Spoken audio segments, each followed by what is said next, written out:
I'm Jessica Routier, and this is Silas. His registered name is Born in a Blizzard.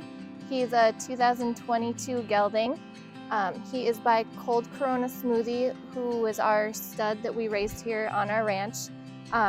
Cold Corona Smoothie's mother was a mare that I won the college national finals on in the barrel racing. She was a really great breakaway horse and just had really long longevity. I made 11 circuit finals on her in the barrel racing. And so she was a really great all-around mare. And then Cold Corona Smoothie's Sire is high on Corona, and he has PRCA earnings both in the bulldogging as well as the barrel racing. So that's the top side of his pedigree. The bottom side, Pepto Twinkletoes is his mother's name, and she is a really great breakaway and calf roping horse and a really great ranch mare. And so I really think this colt has potential to be a great all-around horse. He's perfectly sound. The only blemish on him is he stuck his head through a fence and rubbed some mane out, so that's gonna have to grow back. But he's been handled quite a bit. He's had his feet trimmed a couple times, and so he's ready to get ready to be broke. He's just a yearling this year, so it'll be a little bit, but he's been handled a lot, been tied up, and just a pretty agreeable horse. So really great conformation. He's really nice to look at, and we'll just take him for a little walk so you can see how he moves.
Blizzard, a yearling gelding, and I really feel like he is a great all-around prospect. To be honest, we bred him to be more of a calf roping breakaway type horse, and I think he's going to get pretty big. So in my mind, I think maybe the heading pen or even the barrel racing pen, he looks like he's built to run and has the pedigree to do that too. So I think you could really go any direction with him.